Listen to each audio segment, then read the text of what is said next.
You are listening to Dog Decks Radio, the nation's animal station. Listeners, I have the best treat for you ever. We have the wonderful, the glorious, the one and only animal advocate, leader of all animal advocates, Mr. Peter Egan, with us. Hi, thank you very much. Very nice to be with you, and thank you for that rather lovely introduction. Peter, I want to talk to you about your acting career, which has spanned decades, has been quite spectacular. So let's go back to the beginning. Now, I know that your first TV break, I hope I've done my research correctly here, was when you were in Cold Comfort Farm in '68. Have I got that right? Yeah, that's right. Yeah, that wasn't my first break, but that was the first. I mean, that's a good way of putting it. But I did my first leading role on television in 1967 for Granada TV. And then I think that Cold Comfort Farm came along at the same time as, or almost in the same year as my doing a series for Granada again. It was called Big Breadwinner Hog. But Cold Comfort Farm was the first colour TV for BBC Two, with the most amazing cast, Alistair Sim and Faye Compton and people like that. Brian Blessed and I played brothers. It was a sensational, mad adaptation. It was. I was going to say, watching it for research the other evening, it was a little bit bonkers. To be perfectly honest, compared to what we watch today, but it was very theatrical and very, very enjoyable. And your character was amazing. So yes, not the Peter Egan characters that we used to see today. Bit of a bad boy. Yeah, leather pants and all that stuff. Well, how did you see that? Where did you find it? It was on YouTube. I found a couple of little clips on YouTube. Oh my God! I haven't seen it. I mean, God, that's over 50 years ago, isn't it? Yes, you mentioned at the beginning, yes, I've been acting now for, this is my 56th year, which is phenomenal, isn't it, really? I started in 1966. So, yeah, this year it's 56 years. Amazing. So were you in plays prior to that? I've been in plays all of my life. I've never spent a decade not in the theatre, and theatre was always my great love and my vocation. I loved being on stage. I loved everything about being on stage. I loved the smell of the theatre, and I loved the whole energy of being in front of an audience. It's the theatre is really what acting is all about. It's the only time that you as an actor, when you're performing in front of an audience, that you are in total control of what you have to offer, which is yourself.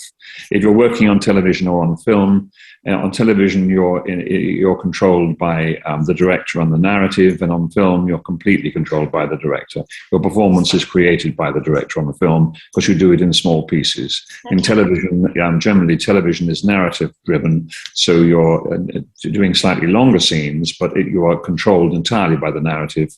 But on stage, when you rehearse a part for up to sometimes 7 or 8 weeks, generally it's a month, and then there comes a point when you know the whole play, you know your part, and you're in front of an audience, and you're doing the whole play all in one go. That can be, if you're playing Hamlet, that's for 4 hours, or if you're just doing a normal play, it's 2 hours, but it's just you, the text, and the audience, and you design the whole event, really. It's just you and the text, and that's the most exciting thing, and that's why people, certainly of my generation, absolutely loved being on the stage. You were in People, weren't you? Fairly recently, as Mr. Theodore. That's right, absolutely. I made pornographic movies. Yes. And that's a wonderful play. Yeah, it was a great play, wasn't it? It was absolutely sensational. In fact, that wasn't so recent, strangely enough. That was around 2013, 9 years Well, when you're an old codger like me, it is recent. It is. Yeah. I think the 70s wasn't that long ago. So me too. I think the 60s wasn't that long ago. Oh, it was just about being born then. But yes, this is, if you haven't seen or read this play, if you're reading plays, which many we do, I do, by the wonderful Anne Bennett. You must, because it's gorgeous, isn't it? It's about a couple of sisters, I got that That's right, it. yes, sisters who live in this country property in South Yorkshire. Yeah, obviously it's Bennett country, and all these different things come into play. The sisters are very much like the building, aren't they? Yeah, but they need money, and so there are all these different scenarios coming into play, and it's so funny, isn't it? It's funny. It's brilliant, and I think it was a brilliant Nick Heitner, who was the artistic director at the National Directorate. So, do you prefer TV or theatre? They are all completely different because you use a different part of your energy for each of the of various sort of media, as it were.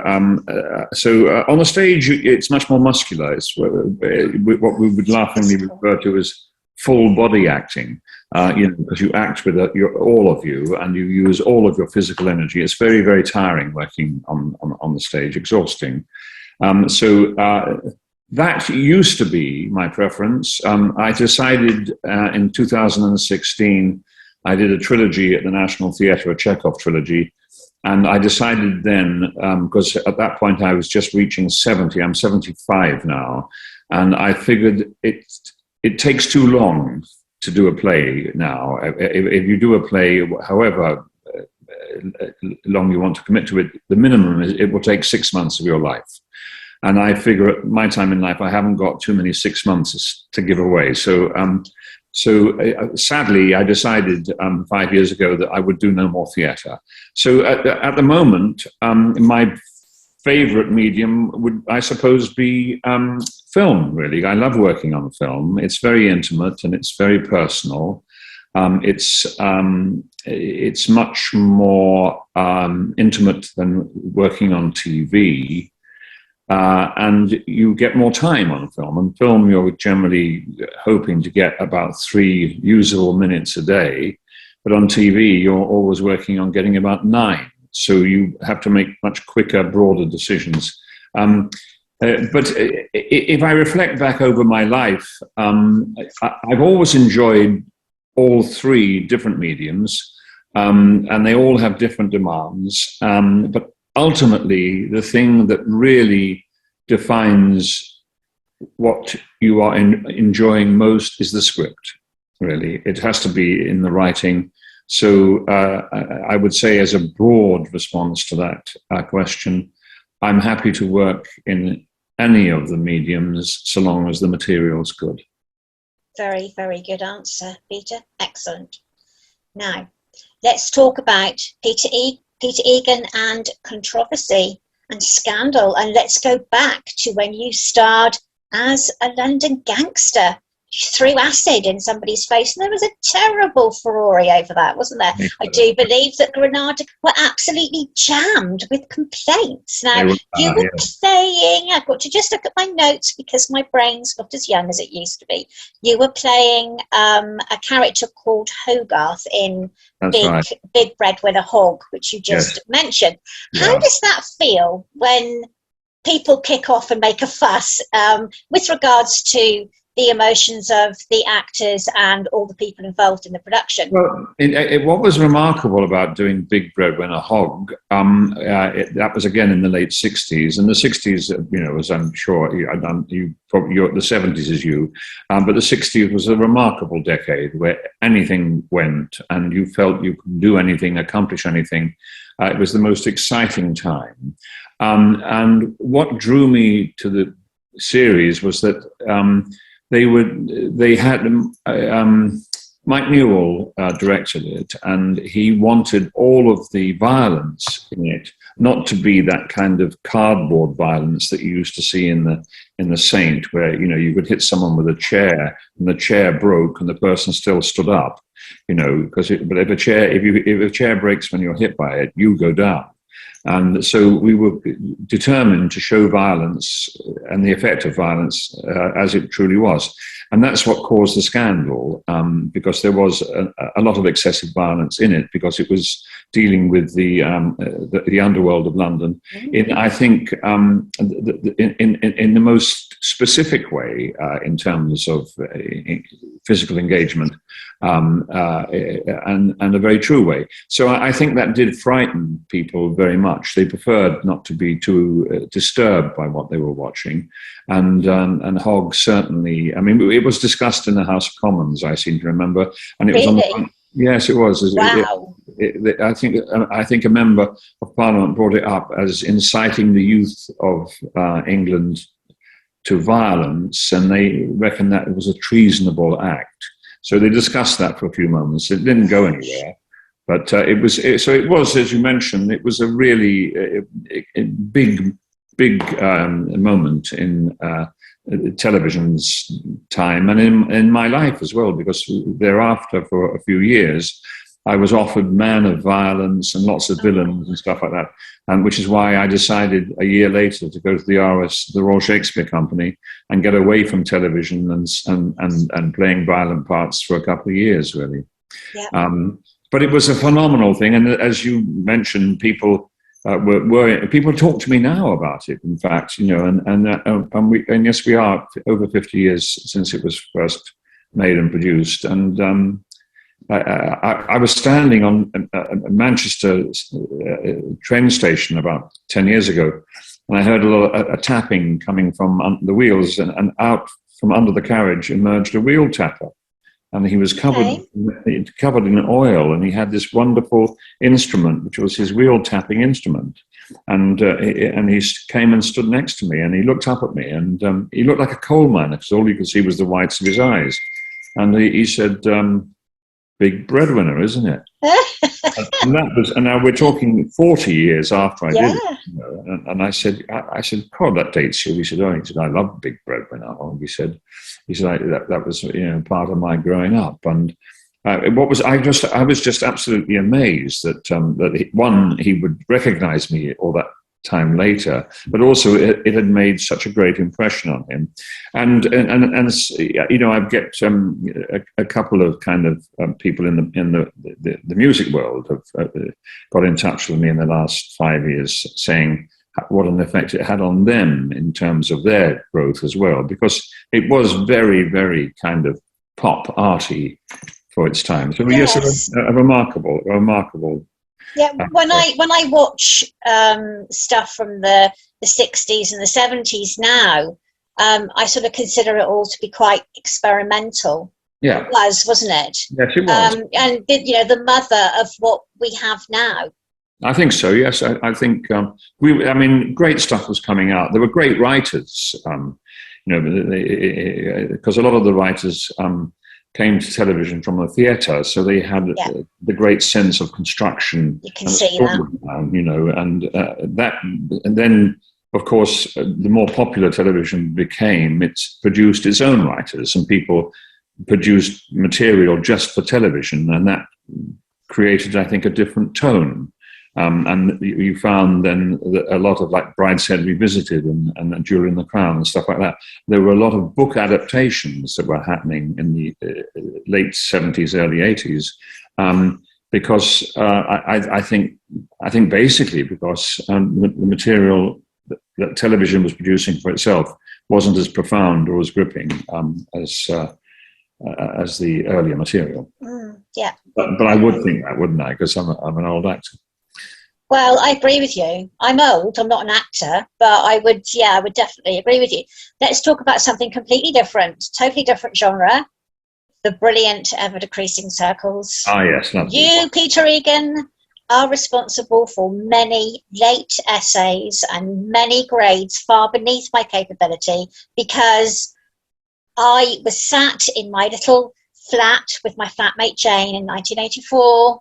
Got that right? Yes. Yes, yeah. Only 20, and we were there with our two bar fire on, watching Ever Decreasing Circles, both saying to each other, you know, we really should finish that assignment and get it into. But we couldn't because we had to watch what was going to happen next. Wonderful, wonderful comedy that Peter starred in. He was the very sophisticated neighbour, Paul, very smooth, very relaxed neighbour of the wonderful Richard Briers and Penelope Wilton.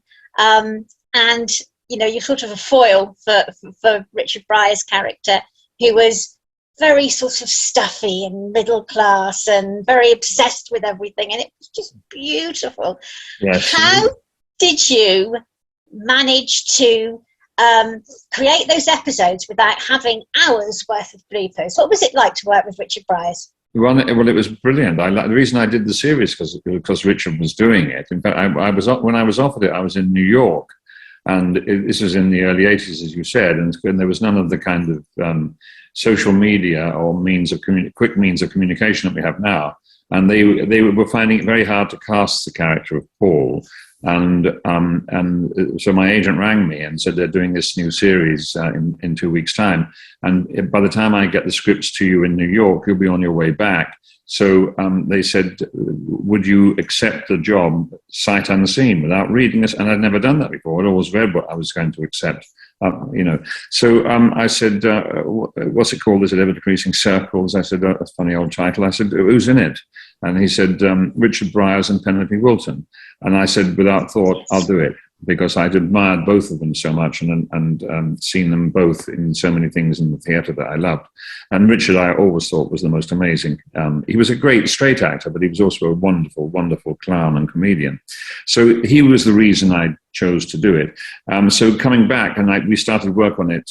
I got back a week later to London, and a week after that we started rehearsals. And I thought Paul, when I actually read it, was a bit of a problem part, really. I thought he could be very, very unlikable, because he could come across as just being a very sort of snooty kind of superior human being. And I felt that what was very important was that he should, one, be likable, but that he shouldn't take a malicious pleasure out of being irritating Martin. That it should be one of fun, really, and he is a kind of person that doesn't take life seriously. So anything that Martin was doing, and Martin was a control freak, so anything that Martin was trying to control, he would try to burst that in a humorous but not malicious manner. But that also came about because once we started rehearsing,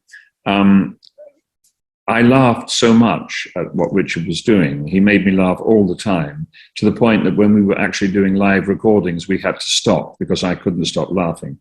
And so I said to the director, look, the only way that I can survive this, really, and make it real for me, I said, because Richard makes me laugh, therefore he makes Paul laugh. And we're one and the same person, really. So I said, so I'm going to have to introduce that into the work. Otherwise, we're going to stop, and I'm going to fight, the script and fight the situation. So we just let it happen, and Richard and I became such great friends, and I was very flattered by the fact that he said it was his favourite working relationship of all the relationships he'd had, the one he had with Paul and Martin, and it has become quite legendary. I mean, it's touching. It was wonderful, absolutely wonderful. And from my point of view, just a great tribute, because I admired him and Penny so much. I mean, Penny was absolutely superb as well, as indeed were Howard and Hilda, Stanley Labore and Geraldine Newman. So that, in fact, it was 5 people in that series that were perfect. It was perfect chemistry, the most beautiful writing by John Esmond and Bob Larby. And I think it was the BBC at its best in terms of producing situation comedy. The first series went out in '84. We got 5 million viewers. And in those days, that was very bad. That wasn't a very good viewing figure. But the BBC loved it so much that they commissioned a second series. And what they used to do in those days was that if you were doing a repeat series, they would repeat the first series before showing the second series, and then they would do the second series before the third series, just keeping the audience in mind. So we opened to 5 million with the first series. When they repeated it the next year, we got 7 million. Then the second series, the new written second series, we got 9 million. And then when that went out, then when they repeated episode series 2 in the next year, we got 11 million. It just kept building and building. Yeah. Till we finally, in the last series, we were getting 18 million viewers, which was, that's phenomenal. Yeah, it is phenomenal. Yes. Definitely my favourite telly ever. Definitely. Sure. My favourite film, Sliding Doors, and my favourite telly is Ever Decreasing Circle. Right. Now, Peter, we're going to talk about your veganism a little bit. Oh, yeah, great. We should, shouldn't we? Yeah. And I'm going to kind of tie in your work with the veganism. Yeah. Have you ever been in a period drama where nobody has been vegan, obviously, because of the period that it was set in? Everybody's got meat on their plate, and Peter Egan, the vegan in real life, is sitting there with a great big steak on his plate. Have you ever been in that kind of a situation? Not since I became vegan. No.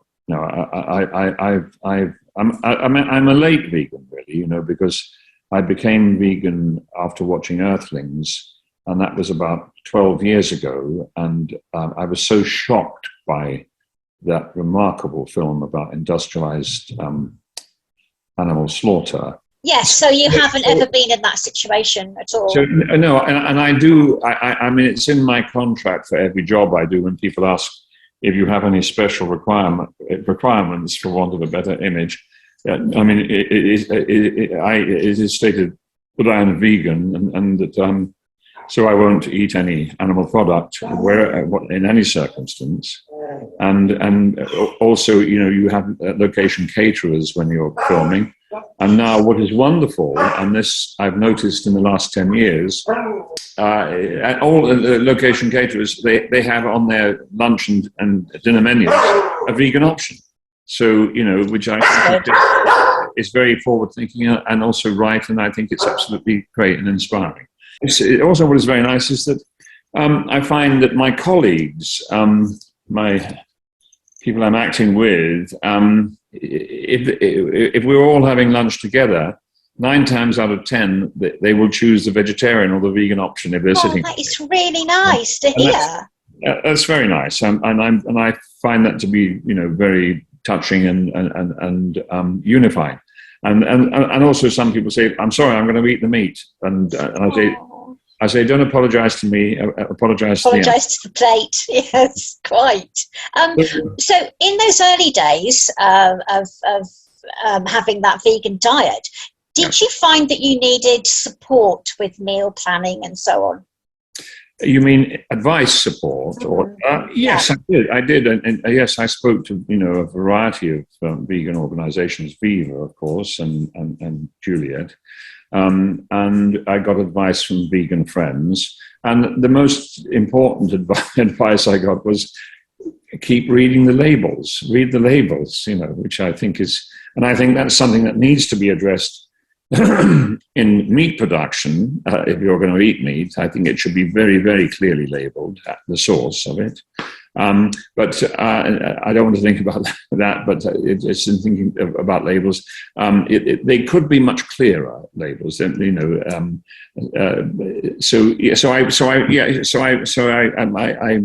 looked at everything that I was eating. I also, people say, do you take any vitamin supplements of any kind?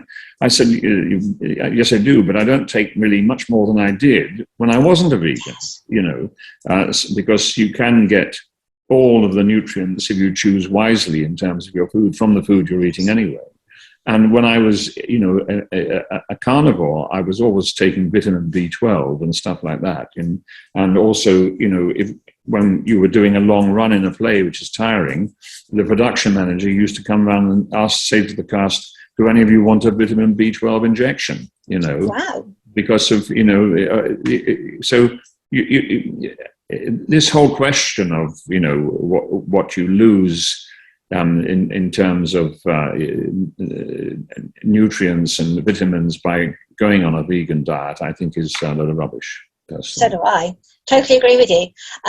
While I think of it, I have to say thank you from the bottom of my heart for so many random tweets from you, not just the tweet that led me to my two beautiful, beautiful girls. Will forever be in your debt for that, Peter. Oh, but also a lunchtime tweet that you did that my husband saw. It was a simple salad, and you'd thrown some walnuts in it and a bit of beetroot and some other things, a bit of balsamic on the top, and some, I can't believe it's not bacon. It wasn't that, but it was fake bacon anyway. Yes, and my husband looked at it and went, do you know what? That looks quite good.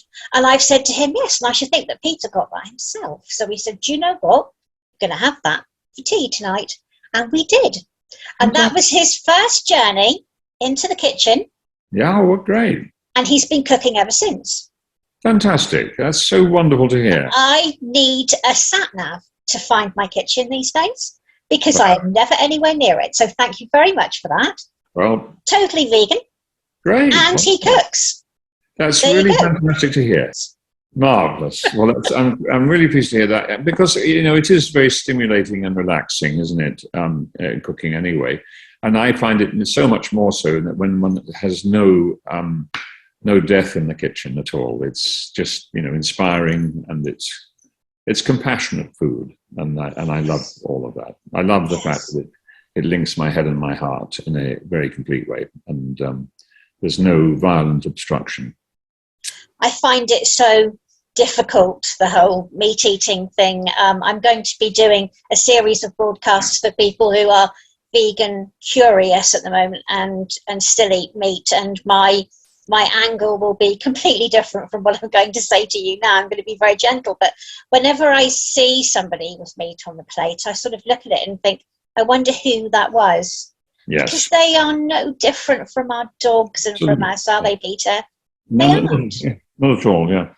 They are sentient creatures that create relationships and feel pain, love, and I was going to say aspiration. I don't know, but I think aspiration as well, because they are looking forward to having a good life as well.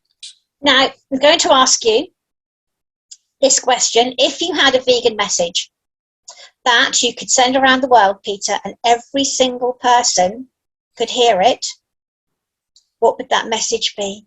For me, my choice to follow a plant-based lifestyle is the single most important choice I've ever made. It is the one that has made me feel physically the most content and at one and at peace with myself. And it also has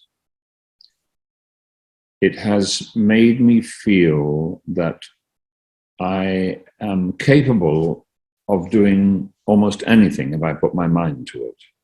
And those senses, and as I mentioned earlier, the direct connection between my head and my heart, so that I don't in any way suffer from a cognitive dissonance, is so important and inspiring to me that I would love everyone else in the world to have the same experience. And I would say to people who think they can't do it, to remember that in the journey from childhood to adulthood, you trained yourself to like things that you thought you never would, like tea and coffee and cabbage, and as you mentioned earlier, Brussels sprouts. But also, I don't think that children naturally like the idea of eating meat. It's always disguised. And so, why not take the middleman out and get rid of the meat, but keep all the flavors and the sauces, so long as they're vegan, of course, and put a replacement in there. And that replacement can easily be mushrooms or any other kind of vegetable, or, and you have taken cruelty out of your life. And that makes me personally feel incredibly at peace with myself. So it's a very long message for that. People will probably have turned off halfway through. No, they won't. No, they won't. But It's a very good message. if you want to feel at peace with yourself, if you want to feel really inspired, then try a plant-based lifestyle. And as you say, it's not difficult because you can begin by doing something like a shepherd's pie, but taking the shepherd out of it and sticking some corn. Is corn mince vegan? It may not be. It may be vegetarian. I'm not sure, but something like that. Yeah, corn. You have to choose your corn. Some corn isn't vegan. Exactly. There are so many other Beyond Meat alternatives that you can use. Yeah. But I'm very happy not to use any of those. I mean, I have them sometimes, but I'm very happy to draw everything that I want from vegetables, not from processed stuff. I mean, I do have processed stuff, but on the whole, I mean, I'll have a pan of roasted vegetables, with red peppers and some olive oil and onions and sweet potato, and it's sensational. Have that with some fresh bread. It's in its juices. It's just absolutely sensational. Fabulous. Join the Kibble Club today. Buy a bag, save a life, just £2 a month. Feed a friend, make their day. DogDeskAnimalAction.com. Kibble Club, hooray!